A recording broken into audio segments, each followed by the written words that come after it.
আসসালামু আলাইকুম প্রিয় শিক্ষার্থী, আশা করি সবাই ভালো আছো। এসো গণিত শিখিরা এই আয়োজনে দেখো তোমাদের জন্য নতুন একটা গণিত নিয়ে এসেছি।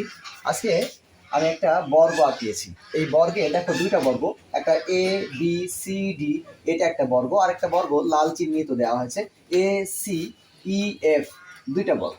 তো এ বি সি ডি যে বর্গটা দেখা যাচ্ছে, এই বর্গের বাহুর দৈর্ঘ্য 10 সেন্টিমিটার। প্রত্যেকটা বাহুর দৈর্ঘ্য 10।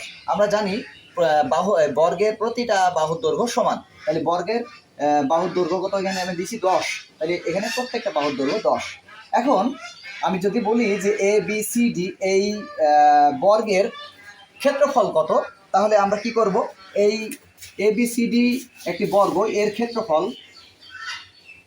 ক্ষেত্রফল হবে বাহু স্কোয়ার। আমরা জানি যে বর্গের ক্ষেত্রফল সমান বাহু স্কোয়ার, তো এর বাহু এ বি সি ডি এই বর্গের ক্ষেত্রফল বাহু স্কোয়ার, তাহলে এই বাহুর দৈর্ঘ্য 10 সেন্টিমিটার, 10 স্কোয়ার, 10 × 10 100 বর্গ সেন্টিমিটার অথবা 100 cm স্কোয়ার।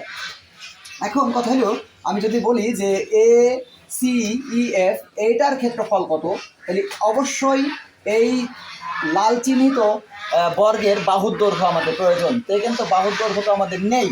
এখানে যদি বাহুর দৈর্ঘ্য না থাকে, তাহলে আমাদেরকে এ বি সি ডি এই যে একটা বর্গ, এই বর্গের কর্ণের দৈর্ঘ্যটা বের করতে পারলেই আমাদের এই লাল চিহ্নিত বর্গের বাহুর দৈর্ঘ্য আমরা পেয়ে যাব। তাহলে এ বি সি ডি এটা একটা বর্গ, এই বর্গের কর্ণ কি এসি, তাহলে এসির মানটাই কিন্তু এই লাল চিহ্নিত বর্গের বাহুর দৈর্ঘ্য। তাহলে কর্ণের দৈর্ঘ্য সমান আমরা জানি যে কর্ণের দৈর্ঘ্য সমান √2a। তাহলে √2a এটা কর্ণের দৈর্ঘ্য, তাহলে এই কর্ণের দৈর্ঘ্য তো এসি, তাহলে এসির মান হচ্ছে √2a। এখন √2a এসির মান, আর এসিটাই হচ্ছে লাল চিহ্নিত যে বর্গ, এই বর্গের বাহুর দৈর্ঘ্য। আমি যদি এখন লাল চিহ্নিত বর্গের ক্ষেত্রফল বের করি, তাহলে এ সি ই এফ বর্গের ক্ষেত্রফল সমান কি হবে, বর্গের ক্ষেত্রফল সমান হবে এই যে এটা বাহু √2a, এটা বাহু স্কোয়ার সমান এই স্কোয়ারটা √2 কে দিলি শুধু 2 হবে, স্কোয়ার √ উঠে যাবে, গুণ চিহ্ন এর মান কিন্তু 10, আমরা জানি এর মান এখানে 10 বাহুর দৈর্ঘ্য। এই যে এই ক্ষেত্র এই যে বর্গক্ষেত্র, এই বর্গক্ষেত্রের বাহুর দৈর্ঘ্য 10, তাহলে বর্গক্ষেত্র বাহুর দৈর্ঘ্য 10 আর এর মান 10, তাহলে এখানে 10